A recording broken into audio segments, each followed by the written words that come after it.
Model steam engines top tip time, part 10. In this episode I'm machining a crank web to replace one on a beam engine that was unserviceable.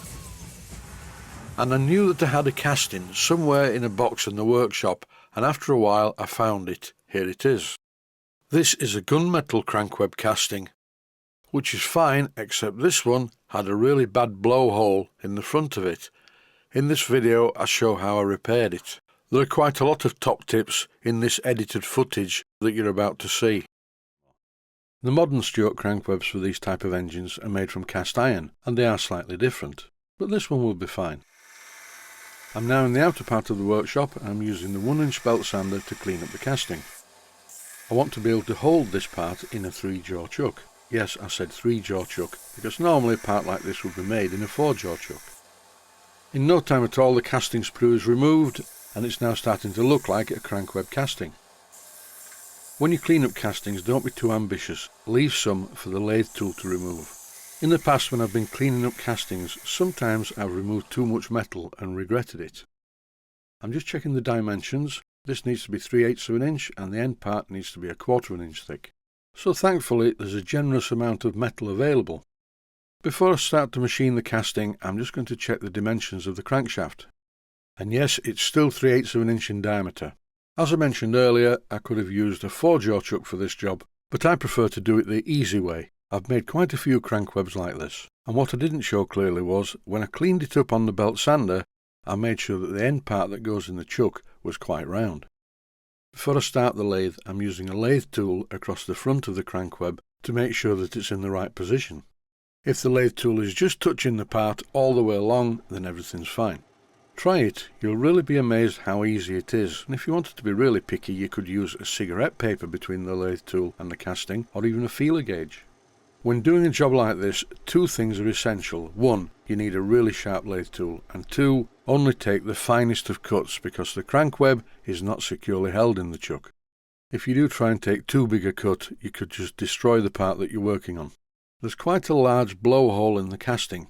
You often get blowholes in castings, it's just the way it is. Most of them are okay though, but this one out of my box of old castings is not.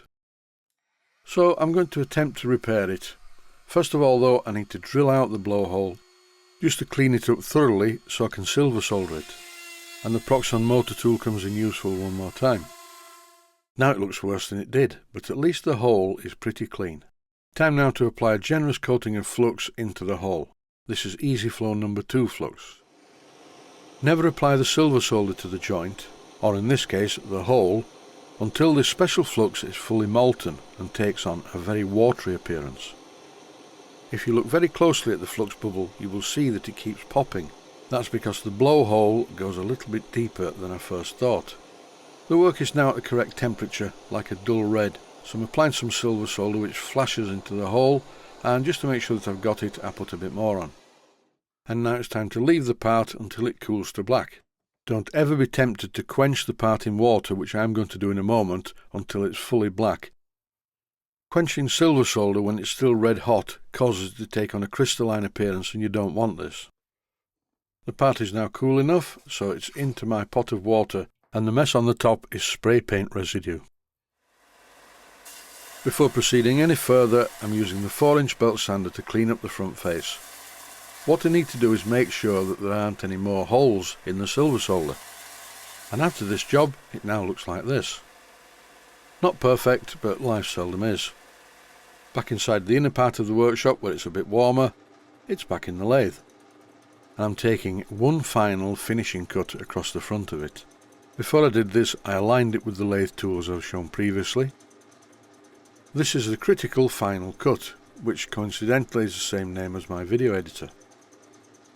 At this stage I would just like to say, if you're doing a job like this, always remember, once you've taken the final cut, do not take the part out of the chuck to have a look at it, because the next job is drilling a hole for the crankshaft. This is a most important sequence of events. Place the part in the chuck, make sure it's square, machine the front face. Once the front face is perfectly flat, centre drill it.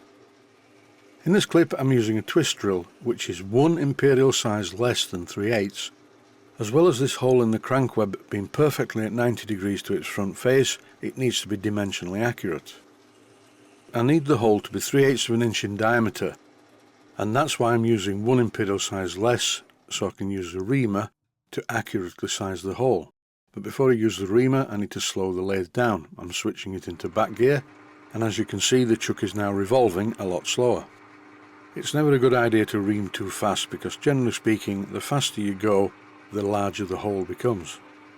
This may not be applicable in industry, but as I said many times to many viewers, this is not industry, this is my home workshop, and I know from experience that if I push the reamer through the hole too fast, then the hole becomes a rattle fit on the shaft. And this is definitely not required when fitting a crank web to a crankshaft. Here's a shot of the entire assembly, the flywheel, the crankshaft and the crank web. I need to do some more machining on the crank web, which I'll cover shortly. First of all though, I'm just having a bit of a clean up of the front surface, just to see what the finish is like from a piece of wet to dry sandpaper, and it's okay. I need to make a mark 1 inch from the centre of the crankshaft to drill a hole for the crank pin. Here's a good tip though, don't use the edge of the ruler, put the ruler somewhere in the middle so it balances, that way you don't have to hold it in place. Because the gap from 0 to 1 is 1 inch, and the gap from 6 to 7 is also 1 inch. This, by the way, is only a temporary mark to give me some idea of how it's going to look. The next part of the job is a bit the wrong way round. I'm using some Loctite 603 which I'm applying to the crankshaft, and I'm fitting the crank web, but the wrong way round because I need to machine the inner part of the crank web. Once the Loctite 603 had cured, I fitted the crankshaft into my 3-jaw chuck. And it doesn't look like it's running all that evenly, but it will be okay for this job. I need to face across the front, or should I say the rear of the crank web, and this needs to be perfectly level with the crankshaft end. I'm taking very fine cuts, I don't want to stress out the part, although it's quite a strong joint with the Loctite. I set the final cut to also machine the end of the crankshaft, just to tidy it all up. And this will also make the centre hole a bit smaller. A great failing in many models is that the centre of the crankshaft hole has been centre drilled far too large.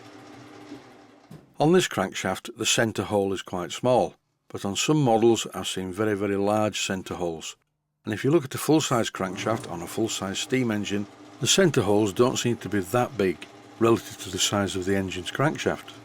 Now it's time to cut the part of the crank web that holds the crank pin. Once again, with this component, light cuts are the order of the day, particularly as the part is stuck quite a long way out of the chuck and it's gunmetal, and gunmetal is quite soft. Many cuts are needed to reduce it to its final dimension.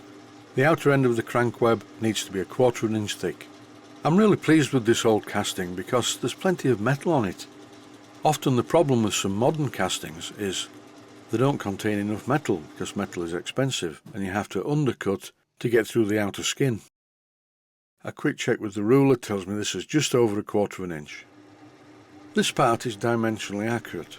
The hole in the centre of the crank web is at 90 degrees to the front face, but the problem is the outer part of the casting is uneven, and I can't live with this. Some engineers don't bother, they will leave a casting as it was cast, but whenever a casting is rotating, I like it to look like it's rotating with some degree of concentricity. And that's why I'm taking many cuts to get through every part of the rough casting skin. I finish off the job using a file to remove the sharp edges. Now I need to drill a small hole for the crank pin, and for this I was going to use my rotary table, but then I remembered that I hadn't yet bolted it to the milling machine. So instead I'm going to show you an alternative method of drilling the hole for the crank pin. I could have fitted the 4-jaw chuck and done it that way, but this is a simple method. I'm using a digital caliper to mark the position exactly 1 inch from the centre hole. And then, as always, I go through with the centre drill first. And I do apologise if things look like they're moving around. That's the drilling machine, it's not bolted to the floor yet. Here I'm threading the hole, and I didn't need to do this. I presumed that the crank pin was threaded, which it is, but most of it is a parallel shank. So I ended up reaming this hole out to 3/16 of an inch diameter to take the crank pin. I heated the part to break the Loctite seal, and now we have just a crank web sat on the bench. And that's it, the crank web is now ready to fasten to the crankshaft permanently. Thanks for watching, and I hope you found it useful. please take the time to visit my main Steam Models website. Click on the section of the website that says Video Playlists. And by doing that, you will find it very easy to find other videos that you may like to watch.